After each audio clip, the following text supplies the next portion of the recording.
When it comes to Satan, demons and the devil, Christianity is normally divided into two camps. You get the one group that believes Satan and demons are behind every rock, and then they curse and drive out everything that moves. And then on the other side, you get people that believe, well, as long as I don't see them, they don't see me. As long as I don't bother him, he's not going to bother me, and they just ignore Satan. Well, both sides is actually a trap from Satan. We need to find a middle ground.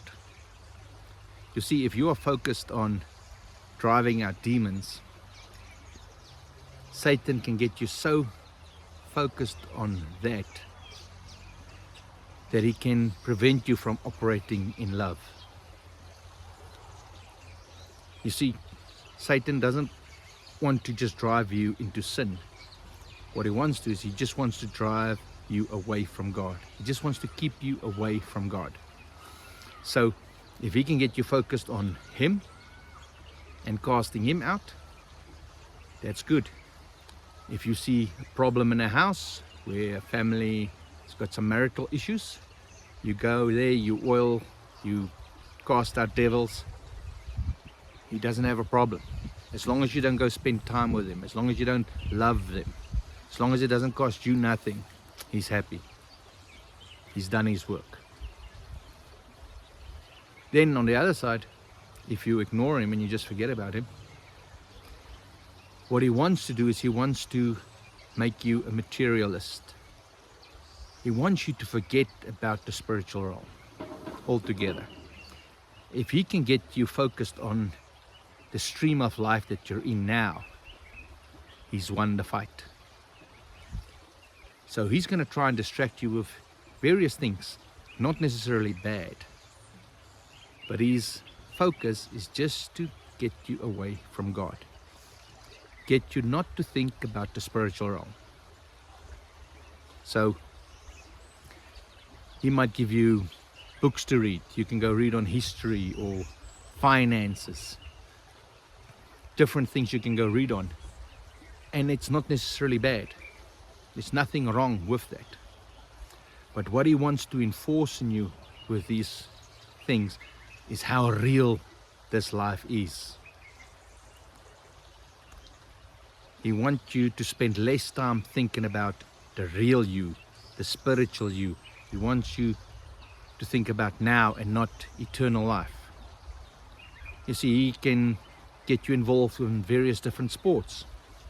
Nothing wrong with sports. But all he wants to do is he wants to give you more and more activities. He wants to overwhelm you with earthly things to the point where you don't have time for the spiritual. And you will pick this up in your quiet time. As soon as you try and get quiet, there's always some thought coming into your mind that distracts you. There's something else that's real that you could have been doing now. Remember to take out the trash. Remember to phone a friend. Remember to do this. Tomorrow is a sport, or whatever. He's trying to just get you out of that spiritual mindset where it's you and God, where you're talking to God and you're reflecting on your own life and seeing what's valuable to you. You see, Satan doesn't have to argue you out of Christianity. We often think that is Satan's idea. He's just going to force us to sin.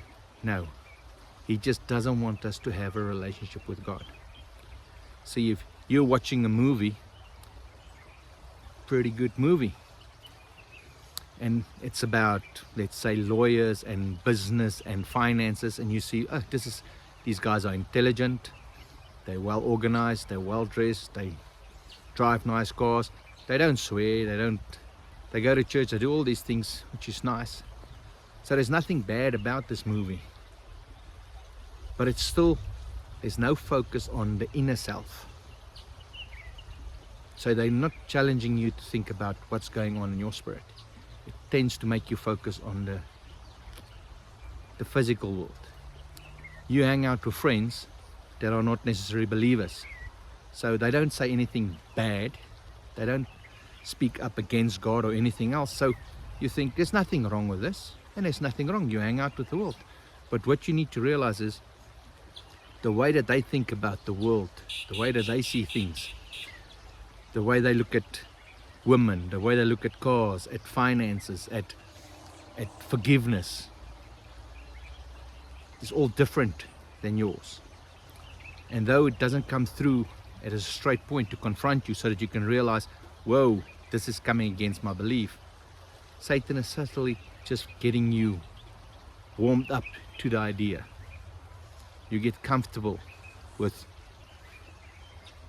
not having to stand up for what you believe.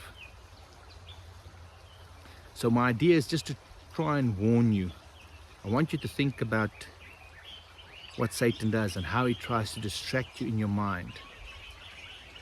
How he wants you to forget about you, about God and eternity, and how everything in life tends to be pulling you in different directions.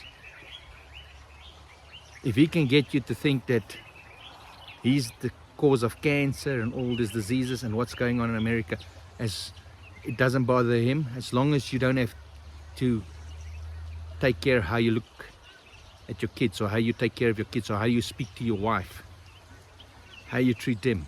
As long as he can get the focus of you and your relationship with God and your spiritual condition, then he's won the fight. So this week, pay attention to where Satan is trying to distract you. God bless.